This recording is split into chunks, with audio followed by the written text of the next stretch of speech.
chaos and order. Two confronted, fundamentally different fronts, forever battling for supremacy and control over what we call the world. These two forces were locked in constant struggle since the world was still young and untainted, neither managing to gain ground over the other. But then, millennia in their endless battle, something happened. The fabric of reality shattered into a million splinters. Dark rifts appeared in peaceful forests, on windy plains and deep under the ocean, and spewing from these rifts came a myriad of monsters, abominations foreign to this world. Their teeth snapping and claws slashing, they spread across the world like a raging wildfire, and the tides were starting to shift. Agents of chaos, one might call them. They appeared in countless different shapes and forms, some large, others small, but none inherently evil, only following the instinct to survive, driven to kill not by malice but necessity. But from this swarm of monsters, one stood out.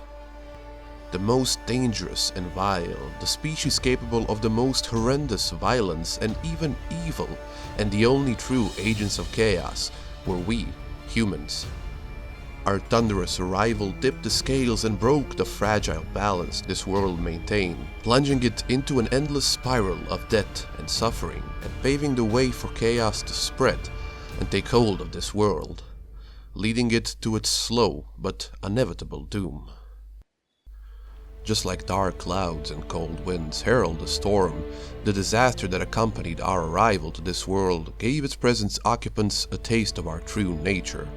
The so-called conjunction of spheres spawned numerous portals, and we humans were cast from our own world to this one and left to fend for ourselves, and, unsurprisingly, only a couple of 100 years later, humans were no more.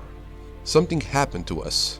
The two tribes that settled in the northern part of the continent perished before establishing proper kingdoms, and what little is left of our early ancestor offers no clue as to the cause of this mysterious disappearance. The reason for this extinction is lost in history. But humans were not gone for long, relatively speaking, that is. Some 1,000 years after our first unexpected appearance and untimely demise, from somewhere across the Great Sea or from further south came another band of refugees, and as by chance they landed on the same shores the original humans docked. They dropped their anchors on the shores of the mighty Pontar and Yaruga rivers. From whence they came is a topic that arouses heated discussions among scholars. Some of the more timid ones argue that they are just remnants of the original humans that fled across the Great Sea, and others just shake their heads and call upon the eternal flame and curse the historians for their blasphemy. Looking at this situation from a logical point of view, it is most likely that the humans that arrived during the so-called first landing just emerged from the portals in some other part of the world and, through exile or happenstance, came across the mainland continent a millennia later. It is quite possible that where the first tribes perished under the constant onslaught of monsters, the refugees of the second landing endured and eventually fled to what they considered more peaceful lands. But when they arrived to the continent, they soon discovered that there is no peace to be found here. As they were building the settlements and towns that will someday become the great kingdoms of the day, the men of the first landing were constantly hunted by the fellow monsters that emerged alongside us during the conjunction of spheres. To properly illustrate how the world looked when the Norling tribes arrived, I will once again resort to Dandelion's overly dramatized take on the subject. In the past, when unicorns still existed, there was quite a large group of girls who took care of their virtue in order to be able to hunt them. Do you remember? And the rat catchers with pipes. Everybody was fighting over their services. But they were finished off by alchemists and their effective poisons, and then domesticated ferrets and weasels. The little animals were cheaper, nicer, and didn't guzzle so much beer. Notice the analogy? I do. So use other people's experiences. The unicorn virgins, when they lost their jobs, immediately popped their cherry. Some, eager to make up for the years of sacrifice, became famous far and wide for their technique and zeal. The rat catchers? Well, you better not copy them, because they, to a man, took to the drinks and went to the dogs. Well, now it looks as if the time has come for witchers. You're reading Roderick the November. As far as I remember, there are mentions of witches there, of the first one who started work some 300 years ago. In the days when the peasants used to go to reap the harvests in armed bands, when villages were surrounded by a triple stockade, when merchant caravans looked like the march of regular troops and loaded catapults stood on the ramparts of the few towns night and day, because it was us, human beings, who were the intruders here. This land was ruled by dragons, manticores, griffin, amphibonas, vampires, werewolves, strigas, chimeras, and flying drakes. And this land had to be taken from them bit by bit. Every valley, every mountain pass, every forest, every meadow. And we didn't manage that without the invaluable help of the Witchers. But those times have gone, Geralt, irrecoverably gone. The Baron won't allow Forktail to be killed because it is the last Draconoid for 1,000 miles, and no longer gives rise to fear, but rather to compassion and nostalgia for the times past. The troll under the bridge gets on with the people. He's not a monster used to frighten children, he's a relic and a local attraction, and a useful one at that. And Chimera, Manticores, and Amphibonas, they dwell in virgin forest and inaccessible mountains. So I was right, something is coming to an end. Whether you like it or not, something's coming to an end. For centuries after their arrivals, humans had to fight tooth and nail just to survive. We didn't possess the amazingly sharp dwarven weapons or the agility and the speed of the elves. When faced with creatures such as manticores, griffins, and basilisks, we were defenseless as infants and had to rely on numbers and luck to survive. And the only great weapon we had was magic.